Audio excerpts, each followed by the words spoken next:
तारीख 12 जुलै वर्ष 2022 आणि ठिकाण मध्य प्रदेशातील रिवा येथील अतराईला परिसर।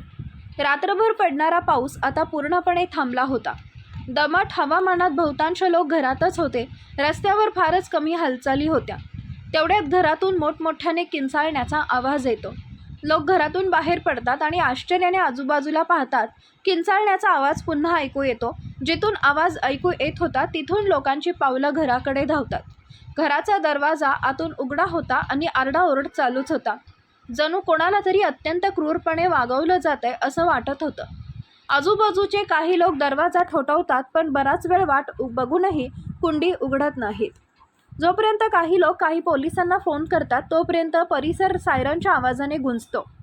खाकी वर्दीतील लोक गाडीतून खाली उतरतात आणि दार वाजवून आवाज करतात। काही वेळ वाट पाहिल्यानंतर दरवाजा तुटला। पोलीस घरात पाऊल टाकतात। सर्वांचे डोळे पाणावले। समोर एक महिला रक्ताच्या थारोळ्यात पडली होती। तिच्या शरीराचा असा एकही भाग नव्हता जिथून रक्त वाहत नव्हते। अंगणात सर्वत्र रक्ताच्या थारोळ्या होत्या। वातावरणात एक गाढ शांतता पसरते। त्यानंतर काही पावलांवर आणखी एक महिला उभी असल्याचं पोलिसांच्या लक्षात आले। तिच्या हातात एक विळा होता, ज्यातून रक्ताचे थेंब अजूनही टपकत होते। तिच्या शरीरावर डोक्यापासून पायापर्यंत रक्ताच्या थारोळ्या होत्या। अंगणात पडलेल्या महिलेचा त्याच महिलेने विळ्याने वार करून खून केला हे पोलिसांना समजायला वेळ लागत नाही। जखमी महिलेला ताबडतोब ॲम्ब्युलन्समध्ये टाकून हॉस्पिटलमध्ये नेले जाते, मात्र डॉक्टरांनी तिचा मृत्यू झाल्याचे सांगितले। इथे पोलीस दुसऱ्या महिलेला अटक करतात। चौकशी झाली की अशी भयावह कहाणी समोर येते, जे ऐकून लोकांचा थरकाप उडतो। सरोज कौल असं हत्या झालेल्या महिलेचं नाव आहे। सरोजने काही वर्षापूर्वी कांचन कौल नावाच्या मुलीशी आपल्या मुलाचं लग्न लावून दिलं होतं।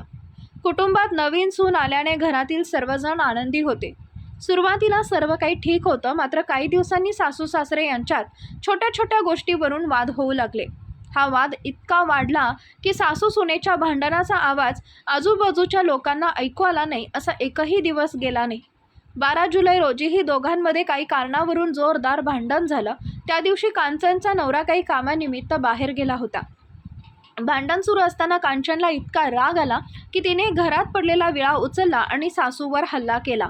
विळा लागताच सरोज लटकून पडली, पण कांचनचा हात थरथरला नाही। तिनं सरोजवर एकामागून एक 95 वेळा हल्ला केला। सरोज हिचा मृत्यू झाला। या प्रकरणी पोलिसांनी कांचन तसेच तिचे सासरे वाल्मिकी कौल यांना आरोपी बनवलं होतं, मात्र पुराव्या अभावी न्यायालयाने तिची निर्दोष मुक्तता केली आहे। त्याचवेळी या खून प्रकरणाला क्रूर ठरवत न्यायालयाने मारेकरी कांचन कौलला फाशीची शिक्षा सुनावली। याबद्दल तुम्हाला काय वाटतं कमेंटमध्ये नक्की सांगा। तेव्हा पुन्हा भेटू टॉप मराठीच्या पुढच्या भागात। तोपर्यंत धन्यवाद।